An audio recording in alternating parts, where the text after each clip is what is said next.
আজ ছিল আমাদের 5th অ্যানিভার্সারি। আজ সকালটা শুরু হয়েছিল অন্যভাবে, খুব তাড়াতাড়ি তাড়াহুড়ো করেই উঠতে হয়েছিল। তারপর উঠেই লেগে পড়েছিলাম প্রথমেই রান্নার কাজে। প্রথমে আমি চায়ে খাওয়ার আগেরও পায়েসটা বসিয়ে দিয়েছি, কারণ মেয়ে উঠে পড়বে, ঘুম থেকে উঠে পড়লে আমাকে চায়, তো সেই জন্য আর বিরিয়ানির জন্য ওদিকে সকালবেলা চাল ভিজিয়ে দিয়েছি। মুকুল আমাকে সমানে হেল্প করে গেছে, আমার থেকে বেশি রান্না ও করেছে। পায়েসটা আমি একটুখানি করেছি, ও সবটাই ওই করেছে। কিন্তু তারপরে মেয়ে ও দাদাইকে বলছে, দাদাই নাচো না, গান চালিয়ে দিয়েছি। আর এখানে কাঠের জালে মাংসটা হচ্ছিল, যেটা জেঠুমাদের কাঠের উনুনটায় দিয়ে। আমি বললাম কাঠে মাংসটা করে নাও, কারণ মাংস প্রেশারে কষা করতে গেলে প্রেশারের তলায় লেগে যায়। তারপর আমিও বিরিয়ানির জন্য মাংসটা বসিয়ে দিয়েছি, লেগ পিসগুলো। আর এখানে বিরিয়ানির জন্য দুধেতে একটু কেশর দিয়ে দেবো। তো আলু ফালুও ভাজা হয়ে গেছে। বিরিয়ানির জন্য চাল সেদ্ধ করে একটু মিলে দিয়েছি যাতে ঝরঝরে হয়। তার মধ্যে মা বাপি চলে এসছে, মা এসে কাজে লেগে গেছে, বাপি মেয়েটাকে নিয়ে খেলা করছে। তারপর চান টান করে একটু ঠাকুরের পুজো দিতে যাবো। মুকুল আগেই পুজো দিয়ে চলে এসেছিলো, তো আমি বললাম তা চলো একবার প্রণাম করে আসি। আমার যেহেতু রান্না বান্না সব কিছু ছিল, মেয়ের ঝামেলা ছিল, সেই জন্য যেতে দেরি হয়ে গেছিলো। ততক্ষণে মন্দির বন্ধও হয়ে গিয়েছিল। মেয়ে বললো মা আমিও যাবো, তো মেয়েকে নিয়ে আমরা গিয়েছিলাম। যে জুতো খুলে দিচ্ছে মন্দির ততক্ষণে বন্ধও হয়ে গেছে। বাইরে থেকেই একটু প্রণাম করে ঠাকুরের আশীর্বাদ নিলাম। ভালো দিন, আগেও আমি করে থাকতাম এরকম, প্রত্যেকবারই মন্দিরে পুজো দিয়ে যেতাম। যখন আমি গুজরাটে ছিলাম প্রথম 2 বছর আমার বিবাহবার্ষিকী খুব ভালোভাবে পালন করা হয়েছিল। ওখানে বাড়ির লোক ছিল না, কিন্তু ওখানে সবাই খুব কাছের ছিল আমার কাছে। আর এখানে আমার বিবাহবার্ষিকী সেইভাবে পালন করা হয়নি। আগের বছর মুকুল ছিল না, আর তার আগের বছর বিবাহবার্ষিকী এমনি টুকিটাকি করা হয়েছিল। টুকিটাকি বলতে মেয়ের যেহেতু অন্নপ্রাশন ছিল বড় করে, তার কয়েকদিন পরে, সেই জন্য হয়নি। এই ডেকোরেশনটা আমার অনেক দিনকার ডেকোরেশন। তারপরে দিদি আর আমি দুজন মিলে সাজিয়ে নিয়েছিলাম। দিদি কেকটা কিনে এনেছিলাম আমার জন্য। আর তারপর শাড়ি টাড়ি পরে একটু সাজুগুজু করে রিলস বানিয়ে নিয়েছিলাম।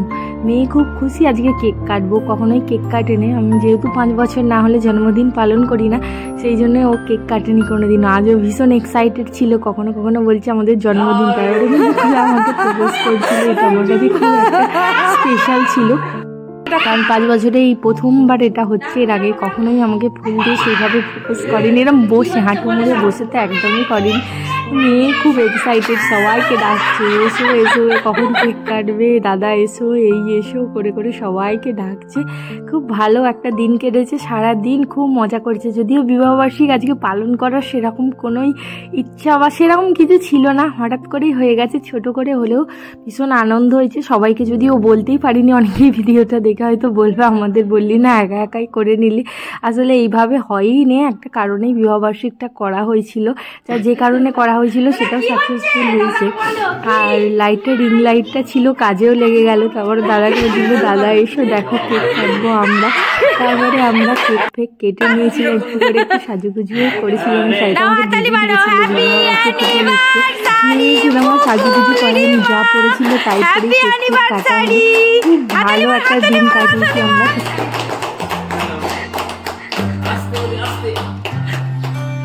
হাততালি দেবেন তো গো। बुलावे तुझे यारे आज मेरी गलियां, बसाऊं तेरे संग में अलग दुनिया। जा बाबा मामनिर ওখানে যা, মামনির ওখানে যা, যা মামনির ওখানে। এনে রুমান, এই মামনি খাই দাও, মাথায় খাই দাও। बस मैं हूँ और कोई ना, मेरा सब कुछ तेरा तू समझ ले। तू चाहे मेरे हक की जमीन रख ले, तू सांसों पे भी नाम तेरा लिख दे। আচ্ছা হয়ে সরে এসো, এবার সরে এসো, এবার সরে এসো।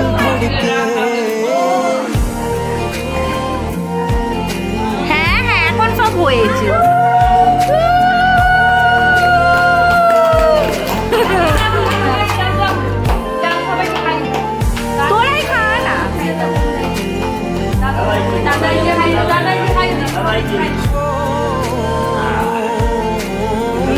আসতে जिसे मेरा जी नहीं भरता, कुछ भी দে দে, বড়দের সবাইকে দাও। असर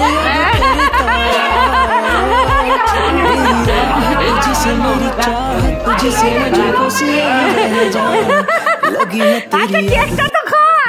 আজকের দিনটা আরও একটা ভালো দিনের খাতায় তোলা রইল।